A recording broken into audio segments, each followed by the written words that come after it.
Hello again. Um, so I was one of the students for Oprah's life class. I don't know if you can see it all the way. There we go. Oprah's life class last night with Dr. Phil.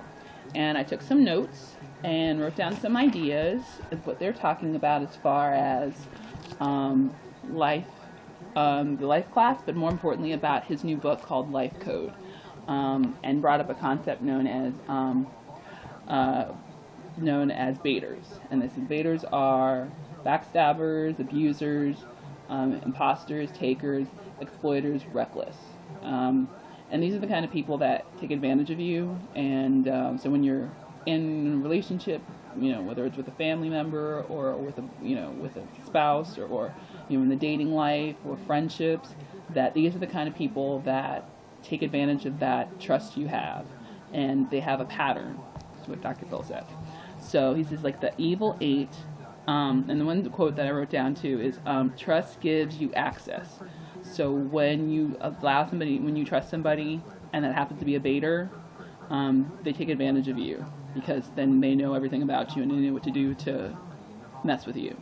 And he wrote down he wrote something on the board too that I wrote down too called the benefit of the doubt. We're always, groomed to believe that it's important to, give people the benefit of the doubt. They're not bad people. We don't want to go around thinking of people bad people. We want to say, at least let's try and be open and optimistic and see how they are before we judge them or before we make an assumption about them, right? That's kind of like how we grew up. He says no. He says don't do that. Don't do that. Don't do that. You want to collect your data about the person first, like when it comes to babysitters or nannies and food places, restaurants, all those kinds of things, which makes sense, I think, because we don't we research the restaurant we go eat, but why don't we research the babysitter we get, or the nanny we get, or the pastor we get, the church we go to, the work we go to, the supervisor we work for, all that stuff.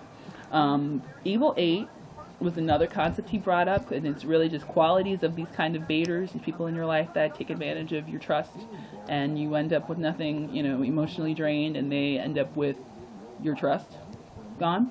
Some of the things he brought up for the evil eight were the qualities are that they're arrogant, they have a sense of entitlement, that they lack empathy, so they don't understand your position in a lot of ways, or they understand where you're going through. They only think of themselves. There's no remorse or guilt. They're irresponsible. They thrive on drama, so they love to make things more difficult for you, so you feel frustrated. They brag. They tend to have short-term relationships, and they're delusional. So they think that they know that their world is like the entire their existence, what they're doing, is most important, the priority in life. So anything that you're going through is secondary, if not even on their radar. And yep, I'm sure you know people like that. I know people like that. And they brought up something about family versus friends, and yep, we know them both, don't we? My relationships have sucked, especially in dating relationships, totally sucked, because there were people who, I was really, really smart academically. Schools was fine. I've never had trouble with school. I was in the right schools, went to the right college, went to the right grad school, was always thrived there. But socially, because I got my master's when I was 24, the youngest in my grad school ever to graduate, and it was cum laude, so that was awesome. So my peers were fine. It was when I got out into the world and started getting a job and trying to work was when I had baiters. Baiters at work, and then baiters in relationships. All right, let me see what else we have here. So baiter behavior. So what they do is, and he named I'd say 6 out of the 15 called nefarious 15, and this is just the behavior. The behavior that these baiters do that should be a red flag to automatically know that these are people that you do not want to associate with. They infiltrate your life. And I think Dr. Phil was saying something like, they know your schedule very well, they know your routine very well, but you know nothing of them. That's what it was. Yeah, they know everything of you, but you know very little of them. They create conspiratorial confidants, and I think it was saying that they have like people that talk about each other behind their backs, and I think he said something like oh well, if they say it, if they do it behind your back, or where you're friends with them because you're talking about your boss or somebody else behind your back, they're probably going to do that to you too, which makes sense. Number 3, they lie. They're cheaters. They isolate victims, so they get you away from your family and your friends who know you the best, to protect you and to know who you are and hold that identity of who you are, tight. They isolate you from that. And they're passive aggressive. Yes. Do we know a lot of people who are passive aggressive? Yes, we do.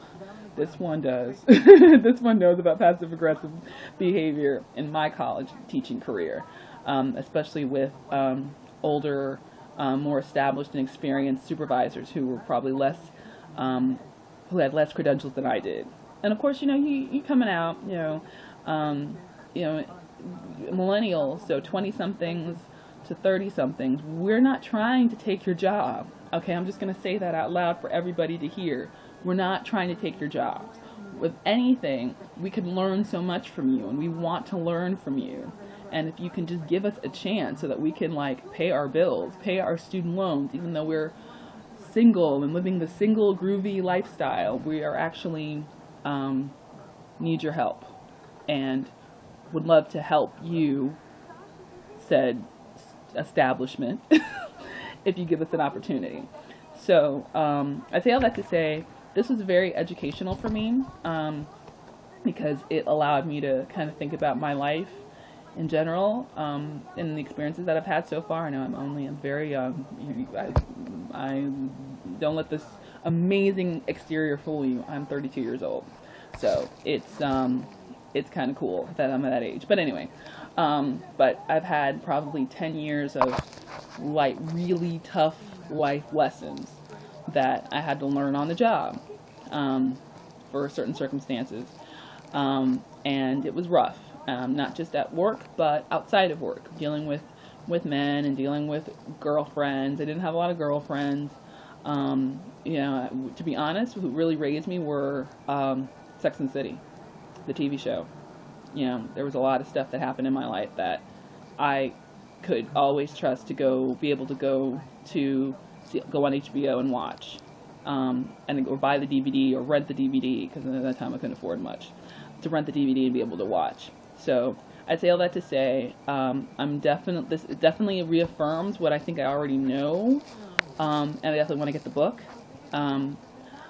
Yeah, so this was it was very educational for me, and I thought that would be more, it would help me more than, say, watching anything else. Sorry, Wendy, I'm sorry, but I wanted to watch other stuff, but I thought this was more important for me. Yeah, so until later.